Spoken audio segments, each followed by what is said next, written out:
നമ്മളുടെ സംസ്ഥാനത്ത് സ്വന്തമായിട്ട് സ്ഥലമുള്ള എല്ലാവരും, അതായത് സ്വന്തമായിട്ട് കൃഷിഭൂമിയുള്ള അല്ലെങ്കിൽ നിലവിൽ സ്ഥലമുള്ള എല്ലാവരും, അതോടൊപ്പം തന്നെ കിസാൻ സമ്മാൻ നിധിയുടെ വർഷം 6000 രൂപ ലഭിക്കുന്ന കർഷകരും, ഇവരെല്ലാം തന്നെ തീർച്ചയായിട്ടും ശ്രദ്ധിക്കുക. നമുക്ക് നമ്മളുടെ സ്ഥലത്തെ അടിസ്ഥാനമാക്കിയുള്ള ഡിജിറ്റൽ റവന്യൂ കാർഡിൻ്റെ വിതരണം 2025 നവംബർ മാസം 1-ാം തീയതി മുതൽ വിതരണം ആരംഭിക്കുകയാണ്.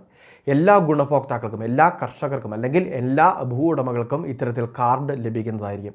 നമ്മളുടെ ഭൂമിയെ പറ്റിയുള്ള എല്ലാ വിശദാംശങ്ങളും അടങ്ങിയ ഈ കാർഡാണ് ഇനി മുതൽ നമ്മൾ വിവിധ അപേക്ഷകൾക്ക് വേണ്ടി ഹാജരാക്കേണ്ടത്.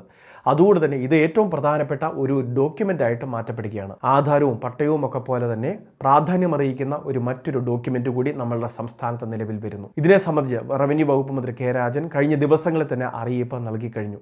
അപ്പോൾ ഈ കാർഡ് ഏത് രീതിയിലാണ് എടുക്കേണ്ടത്, അതോടൊപ്പം തന്നെ ഇതിൽ എന്തെല്ലാം കാര്യങ്ങൾ ശ്രദ്ധിക്കേണ്ടതുണ്ട്, കാർഡിൻ്റെ പ്രത്യേകതകൾ എന്തൊക്കെയാണ് എന്ന് വീഡിയോ വഴി വിശദമാക്കുകയാണ്. അറിയിപ്പ് പൂർണ്ണമായിട്ട് എല്ലാവരും ഒന്ന് ശ്രദ്ധിക്കുക. നമ്മുടെ സംസ്ഥാനത്തെ കിസാൻ സമ്മാൻ നിധി പദ്ധതിയുടെ ആനുകൂല്യം വാങ്ങുന്നവർ, സ്വന്തമായിട്ട് കൃഷിഭൂമിയുള്ള കർഷകർക്കാണ് ഈ ആനുകൂല്യം ലഭിക്കുന്നത്.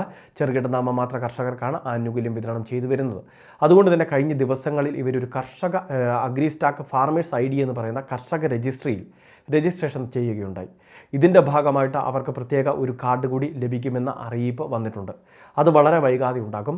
എന്നാൽ അത്തരം കർഷകർ ഉൾപ്പെടെയുള്ളവർക്കെല്ലാം വിതരണം ചെയ്യുന്ന ഡിജിറ്റൽ റവന്യൂ കാർഡ് സംസ്ഥാന സർക്കാരിൻ്റെ ഏറ്റവും വലിയ ഒരു പ്രഖ്യാപനമാണ്. അതുമാത്രമല്ല, സ്വന്തമായിട്ട് ഭൂമിയുള്ള, കിസാൻ സമ്മാൻ നിധി ലഭിക്കുന്നില്ല എങ്കിലും നമുക്ക് സ്വന്തമായിട്ട് ഭൂമി ഉണ്ട് എങ്കിൽ, അതായത് കിസാൻ സമ്മാൻ നിധി അപേക്ഷയൊക്കെ വെക്കുന്നതിന് ശേഷം നമ്മൾ സ്ഥലം വാങ്ങിയിട്ടുള്ളവരൊക്കെ ആകാം, അങ്ങനെയുള്ളവർക്കുമെല്ലാം ഈ ഇത്തരത്തിലുള്ള കാർഡിന് യോഗ്യതയുണ്ട്. നമ്മളുടെ കൃഷി സ്ഥലത്തെ സംബന്ധിച്ച് അല്ലെങ്കിൽ നമ്മളുടെ നിലവിലുള്ള സ്ഥലത്തെ സംബന്ധിച്ചുള്ള അടിസ്ഥാന വിവരങ്ങളെല്ലാം തന്നെ, അതായത് നമ്മളുടെ കൃഷിസ്ഥലം ആരുടെ പേരിലാണ് എന്നത് ഉൾപ്പെടെയുള്ള കാര്യങ്ങൾ, അതിൻ്റെ സർവേ നമ്പർ, സബ് ഡിവിഷൻ അല്ലെങ്കിൽ ബ്ലോക്ക് നമ്പർ ഉൾപ്പെടെയുള്ള വിവിധ കാര്യങ്ങളെല്ലാം തന്നെ, ഇങ്ങനെയുള്ള വിവിധ കാര്യങ്ങളെല്ലാം തന്നെ രേഖപ്പെടുത്തിയിട്ടുള്ള ഒരു പ്രധാന രേഖയാണ് ATM രൂപത്തിലുള്ള ഈ കാർഡിലൂടെ നമുക്ക് ലഭിക്കുക.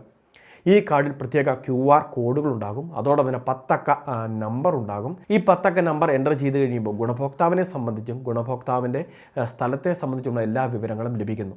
അതുമാത്രമല്ല, വരുമാന സർട്ടിഫിക്കറ്റിന് അപേക്ഷ വെക്കണമെങ്കിൽ, അല്ലെങ്കിൽ ബാധ്യതാ സർട്ടിഫിക്കറ്റിന് അപേക്ഷ വെക്കണമെങ്കിൽ, കൈവശാവകാശ സർട്ടിഫിക്കറ്റ്, ലൊക്കേഷൻ സ്കെച്ച്, ഇങ്ങനെയുള്ള വിവിധ കാര്യങ്ങൾക്കെല്ലാം അപേക്ഷകൾ സമർപ്പിക്കണമെങ്കിൽ ഈ ഒരു കാർഡ് മുഖാന്തരമായിരിക്കും ഇനി അപേക്ഷകൾ സമർപ്പിക്കേണ്ടത്. അതുമാത്രമല്ല, അപേക്ഷ പ്രോസസ് ചെയ്ത് ഉൾപ്പെടെയുള്ള കാര്യങ്ങൾ പിന്നീട് ഈ കാർഡിലേക്ക് ഓട്ടോമാറ്റിക്കായി രേഖപ്പെടുത്തും. പിന്നീട് വീണ്ടും ഇതേ ഡോക്യുമെൻറ്റുകൾ ആവശ്യമായിട്ട് വരുന്ന സമയത്ത് ഈ കാർഡ് മുഖാന്തരം തന്നെ ഓൺലൈൻ വഴി കാർഡിൻ്റെ നമ്പർ എൻ്റർ ചെയ്ത് വീണ്ടും ആ ഡോക്യുമെൻറ്റ് ഡൗൺലോഡ് ചെയ്തെടുക്കുന്ന രീതിയിലേക്ക്, അങ്ങനെ ഡോക്യുമെൻറ്റുകൾ ഡൗൺലോഡ് ചെയ്തെടുക്കുന്ന ഒരു രീതിയിലേക്ക് കൂടി മാറ്റപ്പെടുകയാണ്. ഇപ്പോൾ നമുക്ക് ഈ ഒരു കാർഡിൽ ഈ സ്ഥലത്തെ സംബന്ധിച്ചുള്ള വിവരങ്ങൾ മാത്രമേ ഉണ്ടാവുകയുള്ളൂ. എന്നാൽ ഇത് ഭാവിയിൽ അപ്ഡേഷൻ ചെയ്ത് വിവിധ വകുപ്പുകളുടെ വിവരങ്ങൾ കൂടി രേഖപ്പെടുത്തി, അതായത് റേഷൻ കാർഡിലെ വിവരങ്ങൾ ഉൾപ്പെടുത്തി, അതോടൊപ്പം തന്നെ മോട്ടോർ വാഹന വകുപ്പിൽ നിന്നും അല്ലെങ്കിൽ മറ്റ് വിവിധ വകുപ്പുകളിൽ നിന്നുമുള്ള നമ്മളുടെ ഡേറ്റ കൂടി ഉൾപ്പെടുന്ന ഒരു മാസ്റ്റർ കാർഡ്, അങ്ങനെയുള്ളൊരു കാർഡ് കൂടി ഭാവിയിൽ നമുക്ക് ഇതിൻ്റെ അപ്ഡേഷൻ്റെ ഭാഗമായിട്ട് ലഭിക്കും. ആദ്യഘട്ടത്തിൽ കാർഡ് ലഭിക്കുന്നത് നവംബർ മാസം 1-ാം തീയതി മുതൽ വിതരണം ആരംഭിക്കുമ്പോൾ ഇപ്പോൾ ഡിജിറ്റൽ റീസർവേ പൂർത്തീകരിച്ചിട്ടുള്ള വില്ലേജുകളിലായിരിക്കും ഈ കാർഡ് വിതരണം ചെയ്യുക. ഈ കാർഡിന് ഒരു നിശ്ചിത നിരക്ക് ചിലപ്പോൾ സർക്കാർ ഈടാക്കിയേക്കും. കാർഡ് വിതരണം ചെയ്യുന്നത് ഈ രീതിയിലായിരിക്കും.